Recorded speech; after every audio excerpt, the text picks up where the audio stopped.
She's from Sai Life Sciences. Request everyone to take the chairs, please.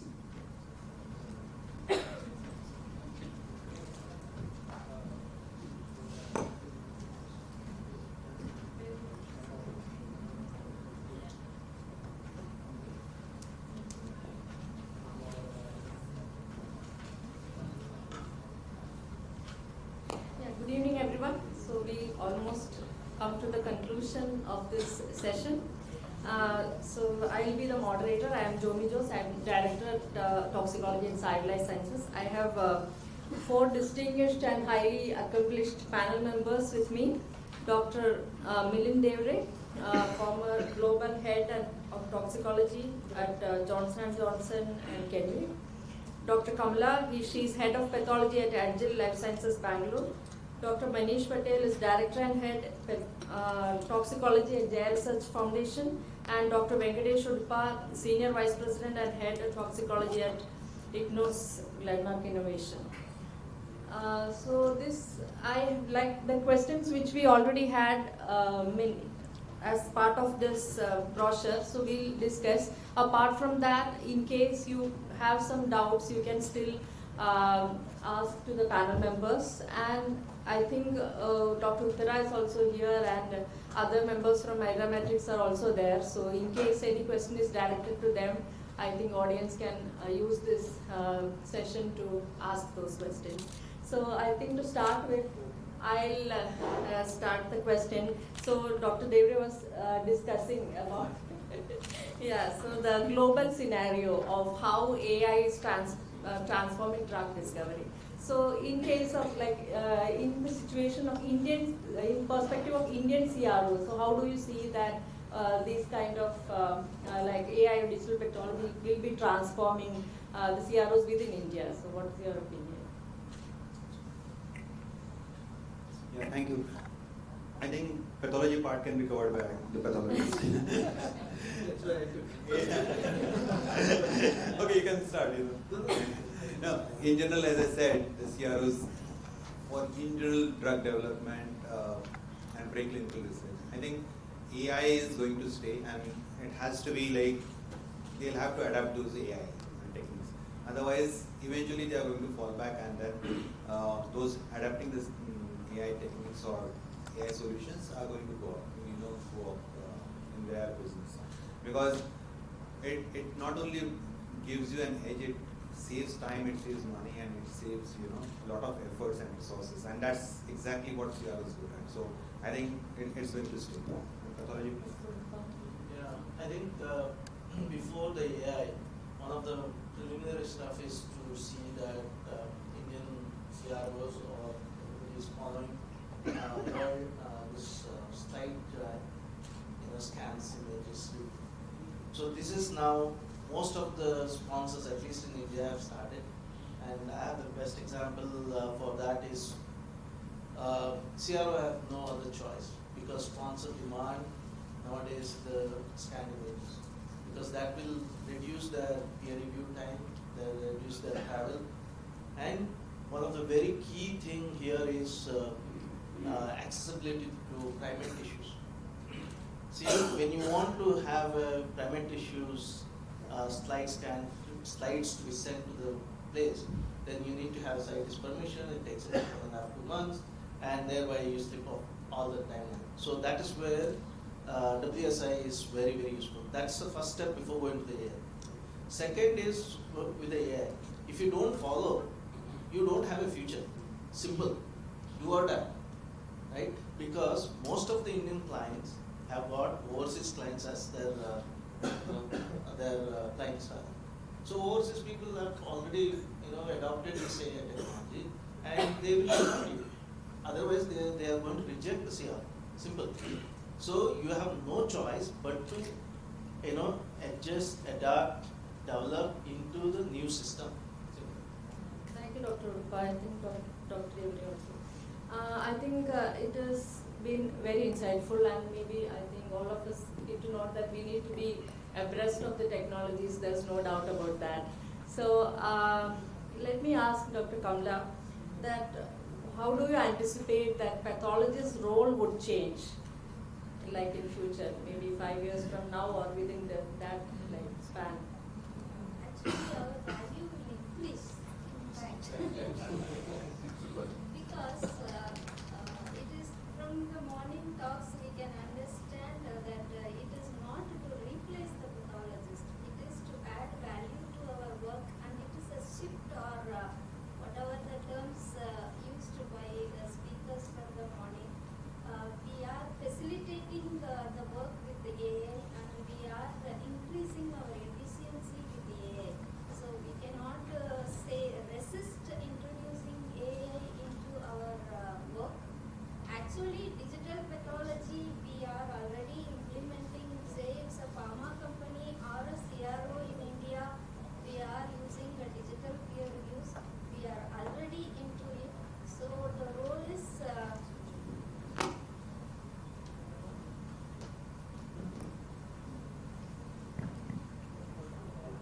yeah, our time is saved when we do the digital peer review as well, because it is only the electronic communication, and the risk of shipping the slides getting damaged is avoided.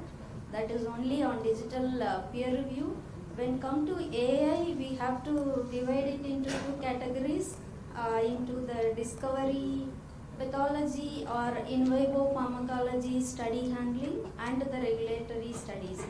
For in vivo pharmacology or the discovery studies, almost 80% of the time would be saved if we quantify the lesions. At the same time, it is not that we can just put it in the software and give the data to the reviewer or to the client. To explain all the findings, we have to go through the data, we have to go through the images and understand what it is, because the reviewer will not understand anything only if we give the quantifiable data. And in regulatory toxicology, it will take some more time, because for submissions the validity is must, and it will take a few more years for our role to change. But it will change at some time. Thank you, Dr. Kamala. No, I think that's you summed up very well, because ultimately the pathologist's value will increase, because you'll find out something new, something improvising the system. So say for example, earlier there was no standard nomenclature available. Now you have the SNDA in-hand nomenclature for every system, and you find new species, new organs. So it's like that. It's a continuous development in the air. Since we in India now as a nascent state, I think the pathologists have more role to ensure that these kind of technologies is adopted on a daily basis. Yeah, our value will increase when we give a better interpretation or best interpretation, not only the data. So wherever the repeat work is there, if that work can be transformed into an AI identified result, then we can give more time for our data. Thank you. So, There's one more factor, yeah. It's a bit contrary to it, that we should not be solely depending on AI outcomes. You have to have your own. The tendency is, once you start relying on something, then you completely rely, right? You're completely relying in your calculators and phones. You don't remember the phone numbers. The same thing can happen. You totally start relying on some AI tool, but finally it has to get validated, and that's where the key thing is that whosoever, whether it is pathologist, toxicologist, they need to have that knowledge of really verifying that outcome from here. Yeah. So, just to add, pathologist's role is not just reading the slides, right?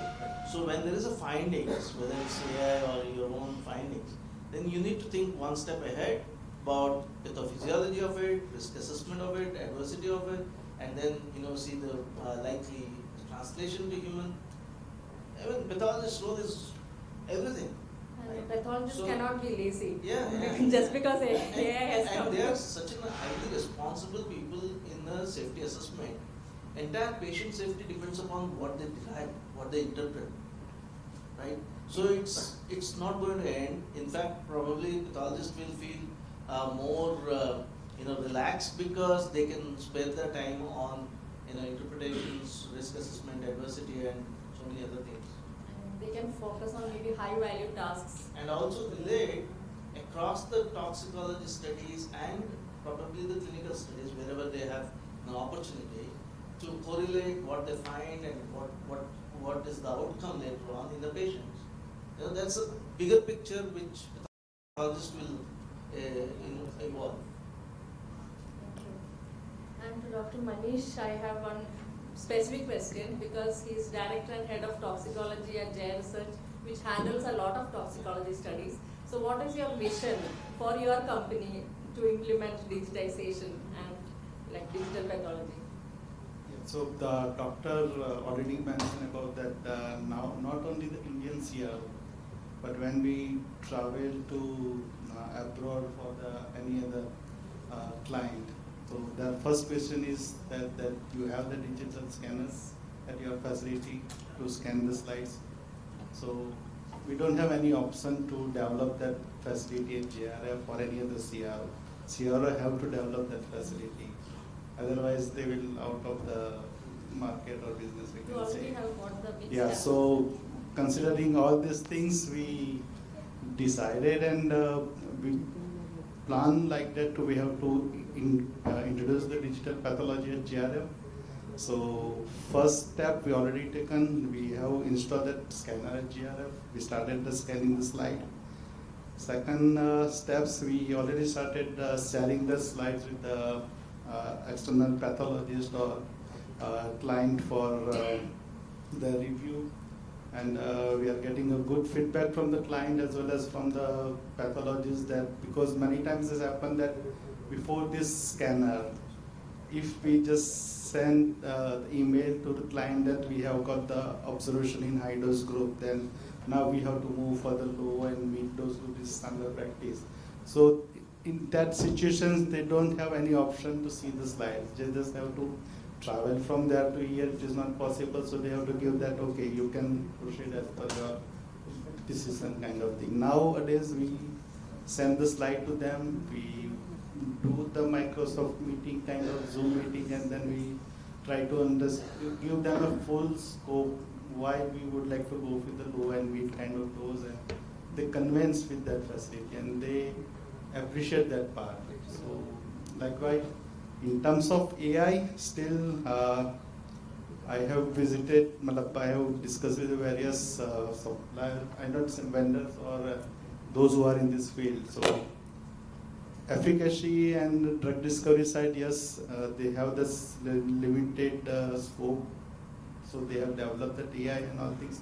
But for the preclinical studies, considering the large number of lesions, spontaneous finding, currently it is difficult in near future. But definitely, science is changing day to day. So near future or after some time, we will do that also in that direction.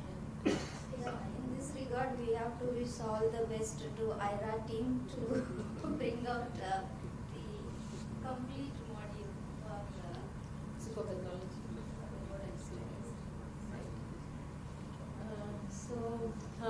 From audience side, if you have any questions, you're welcome. Okay, so most of the times the AIs visualized are discussed as a replacement for pathologists or replacement of any resources, right? That is the major debate here. Ideally, as Udupa mentioned, it's not the replacement, it's a value addition very clearly. Where you imagine some time back when the computer was introduced, we thought that will not have any job at, right? It all will replace the human resources and then the computer will be taking care of all those things. Which is not really true. Which is actually, once it is implemented, it improved the productivity of the person to multiple folds, right? So the value of the person increased because of the utilization of the tools and technologies, rather not reducing the resources. Similarly, in this field of pathology, there is a lot of things to actually perform where because of the limited number of pathologists available, the time and the efforts, we are only performing to maybe 10% or 5% of the need, what is needed. If we were to do like the machine, we may need to spend our time and efforts 1,000 times more than currently what we are doing now. Because the machine is capable of doing 1,000 times more, the AML is capable of doing 1,000 times more. When it does, that value actually come to the person, the pathologist or whoever is actually utilizing that, and there's no dearth of job or task to perform for the pathologist, absolutely. It is the efficiency of the pathologist that's improved by utilizing all the tools and AML, whatever is available there, rather than replacing the pathologist. I think that is a very strong message that everyone should embed in our mind. We are, in terms of number, in terms of time, we are maybe 5% of what the actual pathology evaluation or something. Imagine instead of spending 8 hours, if we are to spend 800 hours in a day, the machine can spend 800 hours a day and then provide you the input. And you are utilizing that value into you and then try to interpret. And so always it's the value addition to the person, not a replacement actually. So in that way, again, being in CRO, we think that we are saturated and there is no client and something like that. No, it's 0.1% of the market that we capture, and there are ample of opportunities when you go out and then explore. Basically, we are not utilizing that market, not that that these tools and all interferes in that. I think that should be the strong message. We should try to embed all those advancements in technologies for our benefits, for pathologists' benefit, for improved productivity, improved utilizations, and then come up with the superior solutions utilizing that. And always when we have that tremendous output, the additional pathologist also, it adds basically value to the pathologist, right? Thank you, Dr. Thank you so much. So we have so this.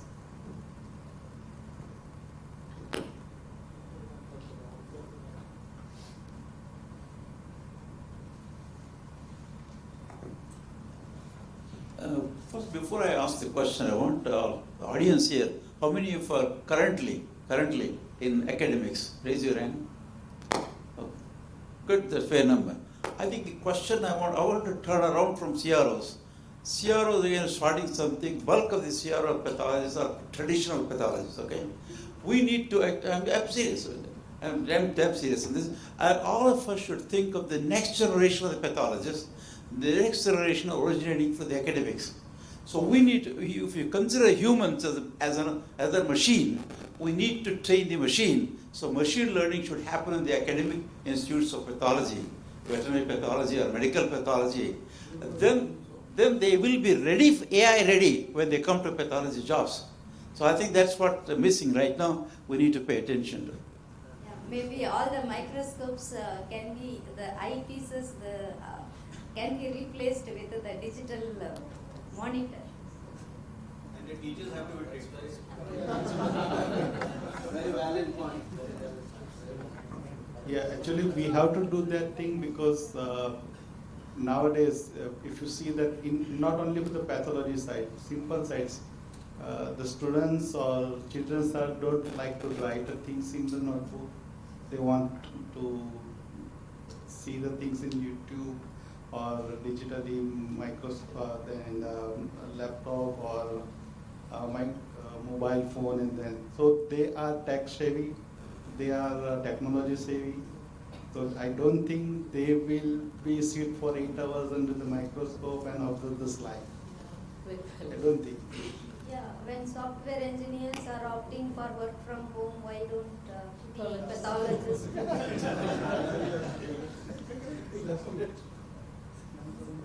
I have a question to many people from regulatory here.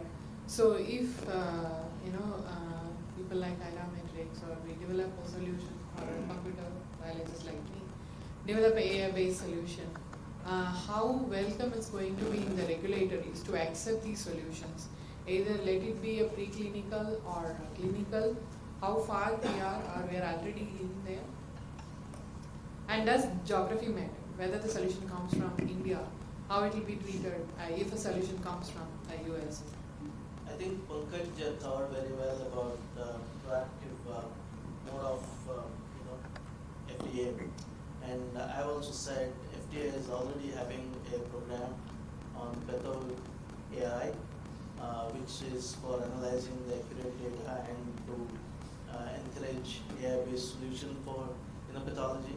So agencies are very, very pro for new technology.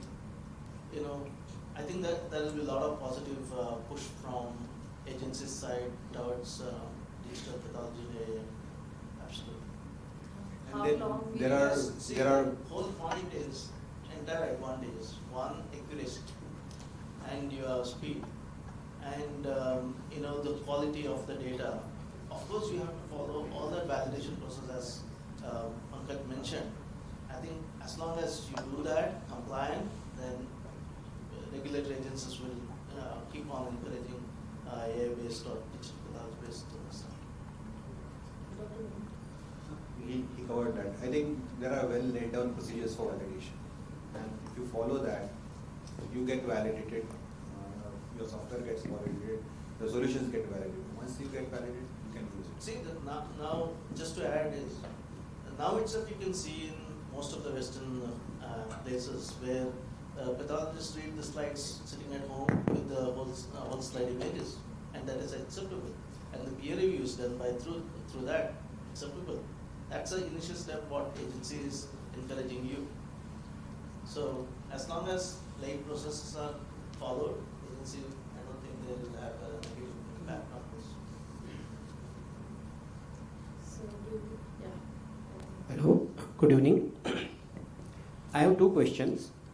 The first one is, can AI help to predict and then prevent the disease outbreaks in animals? And my second question is related with the clinical practice only, that how artificial intelligence, AI being used to improve the diagnostic accuracy in veterinary medicine. I think Rudra, from the human perspective at least, you can answer this. So, Yeah, and also the intense work that has been done in clinical research and clinical diagnosis of the human sample, the same intensity, if it is applied in the veterinary services, then it is possible. Till now we are again in the primitive stage, except a few well-established clinics where the diagnosis is advanced. Pramankar, you can add. So ideally, definitely AI will help to predict the disease outbreak in future. But likewise, we said it needs again the human mind. Unless we work on that, then only we can have the solution for that. So scientists from, like Rao sir told, scientists from academics or industry, they come together, they develop such a system with the help of AI. Definitely in future we will predict the disease outbreak also, and simultaneously to treat that diseases with the model therapies also.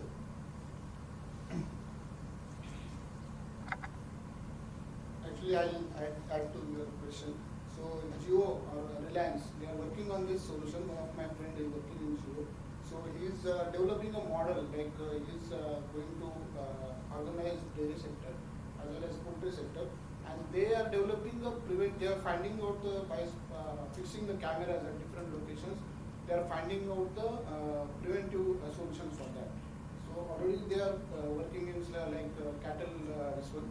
So they are trying to find out when the that particular cattle or cow is coming in heat, what are the fever or something like that, and they predict prevention or utilization of that symptom. And similarly in poultry sector also they are finding out, they are placing the cameras and they find out on the movement of birds whether they are feeding properly or something like that. So it's going on. Yeah, so in general, it is there in the poultry sector. Even the abnormal entry of insects or anything. To that extent, it can be identified, I believe. So there will not be any sector where AI will not make a mark. So that is what we'll have to You consider. can So on say the only 3 places where AI cannot replace. One is energy, second is biology, and the third is coding. Coding. That means who generates AI. So these are the 3 places where AI is at this moment cannot replace. Otherwise, more or less everywhere. For coding, it is the Yeah. neural network here. So to develop the neural network. That is Elon Musk only confused. Not true. yeah, coding it is already replacing. Yeah. But that's what he said, just a week ago. So on the clinical side as well, Elon I Musk just already uses AI to generate code for his companies. So instead of people. yeah, on the clinical side, I was just giving an example of the predictive and prognostic. So what we are doing with prostate cancer is we've already developed an algorithm to predict metastasis in a patient as well as recurrence, clinical recurrence. Because prostate cancer is it has a broad spectrum. Some patients just live with prostate cancer without needing any treatment, while other patients need active treatment at the outset, at diagnosis. So AI can actually learn from data sets which have known outcomes and then predict these outcomes on patients and help tailor personalized therapy regimens to each patient. So that's something that we've already worked The on. work going on APOE gene for dementia, right? That's also predictable for dementia. You screen them and they're putting the data. So that gives an idea whether a particular patient is going to go into dementia or not. It is generally done after 50 years. There's a book on that. Probably the That's world will. practice and everything. Probably the world would need more AI scientists in future. It's there. It's in between. Now my slide goes there. It was a precision medicine. Yeah. I don't have a question, but rather a comment. I am the real misfit here. I'm neither a pathologist nor a toxicologist. I'm a neuroscientist by training who got into in vivo pharmacology, and now I'm in drug discovery. I come from AI-ML company. So, couple of comments on how how it can revolutionize medicine. We discovered a drug for an N-of-1 in 13 months using N-of-1. That is the speed at which things are working. Second, on how it can reduce work. Our nearest competitors in the field of antisense oligonucleotide-based medicines, for their recent program, screened about 3,000 plus oligos to come up at one target for the same or a similar target using AI-based, AI-ML-based modeling. And our model is not the best model. We've got about 86% accuracy at the moment. We could get the same lead in about 140-ish oligos. And third point, will it make us humans redundant? No, it just opens up time and opportunity and monies to do other things. So the money we did not have to spend screening 3,000 oligos in animals, we spent on doing quantum chemistry, trying to understand where oligos sit in a particular in that particular protein. How does it actually knock down that gene of interest? So it won't make redundant. Thank you for that comment. So since we are running out of time, I think one last question, if anybody have, we can take that. My question is to AIRA Matrix. I think this morning we learned about a lot of diagnostic aspect. A wonderful job done by AIRA Matrix regarding diagnostic aspects. So are you guys creating any platform for integrating clinical pathology data and also other biomarkers data to predict the outcome of your diagnosis kind of thing? The adversity prediction. Adversity or efficacy, whatever. So is there any platform being developed by AIRA Matrix? Yes.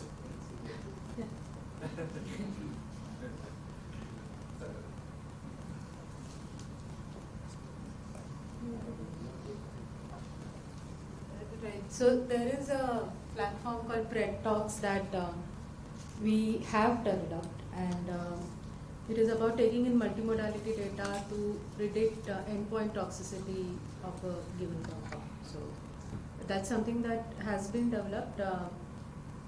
What we are realizing though is it's best to deploy this as a platform with companies, because this can't be provided as a service because companies are reluctant to share any kind of compound data. So this is being deployed as a platform for companies where they can input their data and get results related to endpoint toxicity. Yeah, thank you, Dr. Uttira. So we are about to conclude. So, yeah. There was a last question. Okay, so one last question.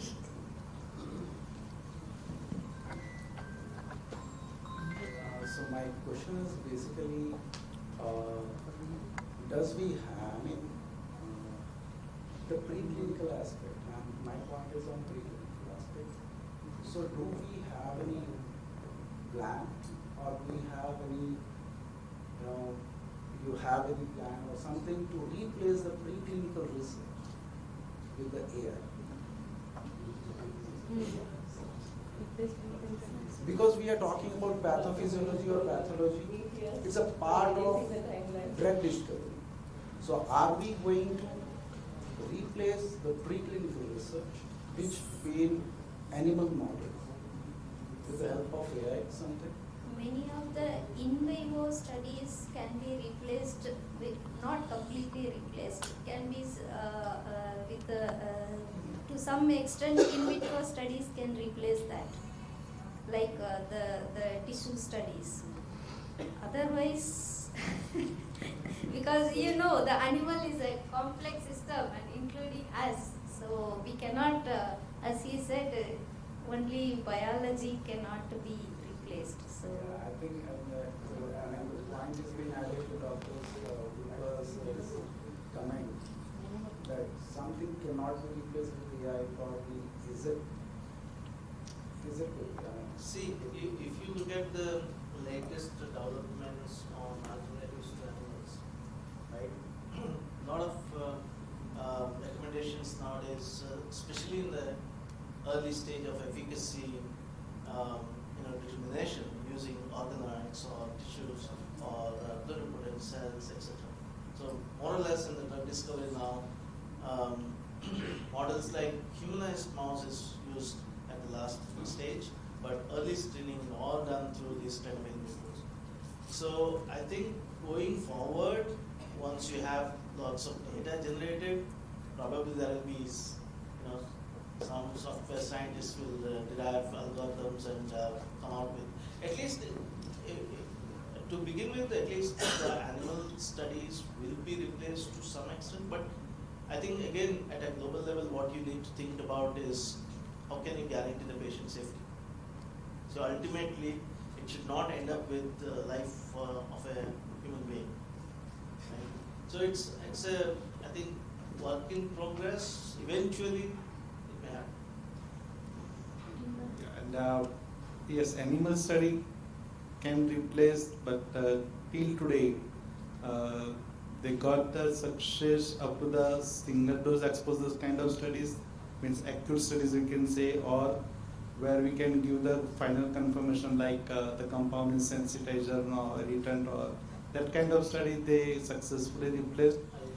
But in terms of repeat dose, DART, neurotoxicity is very complicated study. I don't think they can replace this kind of studies, because in terms of, I'm giving the example of DNT, development and neurotoxicity study. They are going to replace that OECD 426 with the last 7 to 6 years they are discussing about the 17 assay of the DNT in vitro assay.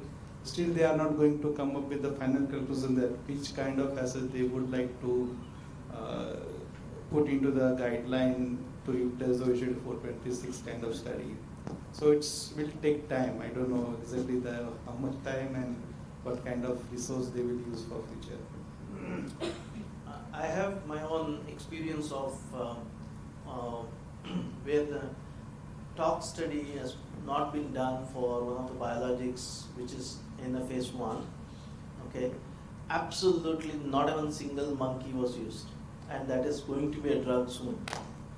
So not even single monkey. I being a toxicologist, I defended why you should not use, and human first dose prediction was done using QSP modeling, quantitative pharmacology modeling. So it went very well. So it is not just AI which will replace animals, but there are other scientific technologies available which will also replace the animals. So I mean, it's all with the relevance to human, at what stage and what precautions you take before doing the first stage, first dose, and then how do you escalate, what's the risk. So I think it's in totality you have to consider.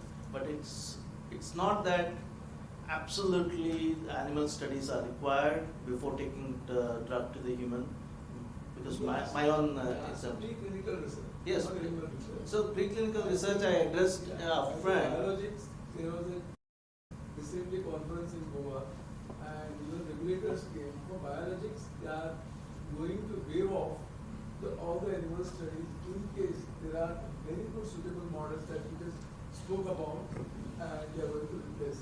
Yeah. So especially the vaccines which are been coming up by the oral route.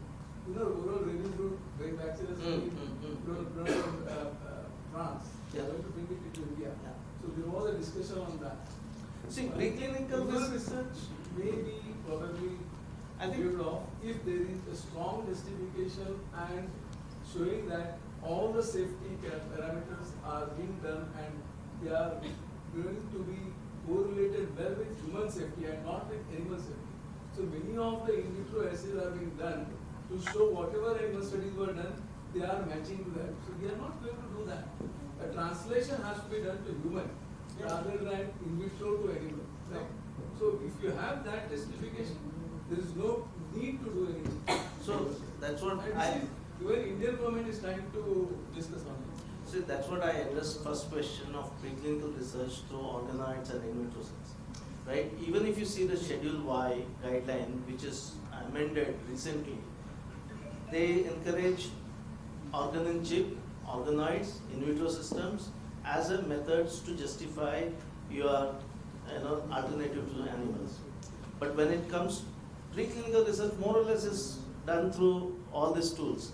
Now if you come to the toxicology, where absolutely animal need is there, and it is not just through AI which can be replaced.